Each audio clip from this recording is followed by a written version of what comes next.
আসসালামু আলাইকুম। কি অবস্থা সবার? আশা করি অনেক ভালো আছেন। আপনাদের দোয়ায় আমিও ভালো আছি। আমি আমার কাজের একটা ছোট্ট ভিডিও নিয়ে আবারও আপনাদের সামনে চলে আসলাম। দেখতে পাচ্ছেন এটা হলো একটা গাড়ির রিম। মূলত এই গাড়ির এটা হলো ট্রাকের রিম। এই ট্রাকের রিমটাকে আমরা কেটে স্টারিং গাড়িতে, আমাদের যে স্টারিং গাড়ি আছে সেই গাড়িতে সেট করব। এই জন্য আর কি এই রিমটাকে আমরা কেটে নেব।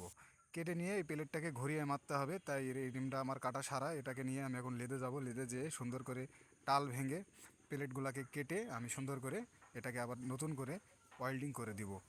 তাই দেরি করবো না, তাড়াতাড়ি লেদে বেঁধে নেব, নিয়ে আমি এটাকে কেটে নেব। দেখতে পাচ্ছেন লেদে আমার বান্ধা হয়ে গেছে। আমি এটাকে সুন্দরভাবে ভিতরকার মাপে কাটছি। এটা কাটা হয়ে গেলে আমি আবার নতুন করে ওয়েল্ডিং করে দিব। মূলত এই প্লেটটাকে ঘুরে লাগানো লাগে, না হলে চাকা বাঁধে। এই জন্য আর কি এটাকে আমরা প্রত্যেকটা গাড়িরই ঘুরিয়ে লাগিয়ে দিই। প্লেটটা সুন্দরভাবে টালটা ভেঙে আমি কেটে নিচ্ছি।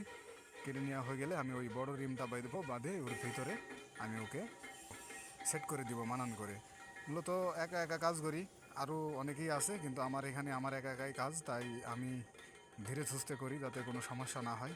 কারণ টাল হয়ে গেলে চাকাটা টাল মারলে সমস্যা হবে। এই জন্য আর কি ভালোভাবে করা লাগে। আমার ওই দুইটা প্লেট কাটা শেষ। এখন আমি বড় রিমটা বেঁধে নিয়েছি, নিয়ে ভিতরে ওই এই যে প্লেটটা মাপ নিয়ে তখন কাটলাম সেই প্লেটের মাপে ভিতরে কাটবো। কাটে এটাকে আমি ভিতরে ওয়েল্ডিং করে দিব।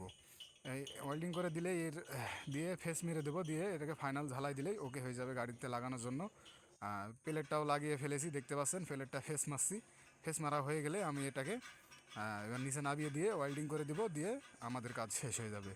এই রিমটার কাজটা করতে আমার খুব জোর 2-3 ঘন্টা টাইম লাগছে। ভিডিওটা লং করে নিই, ছোটো করে আপনাদেরকে দেখালাম। ভালো লাগে অবশ্যই লাইক কমেন্ট শেয়ার করে দিবেন। আর চ্যানেলটাকে ফলো করে আমার পাশে থাকবেন। আর এমন এমন কাজের ভিডিও পেতে অবশ্যই চ্যানেলটাকে সাবস্ক্রাইব করে দিবেন। ধন্যবাদ। ততক্ষণ ভালো থাকবেন, সুস্থ থাকবেন। আসসালামু আলাইকুম।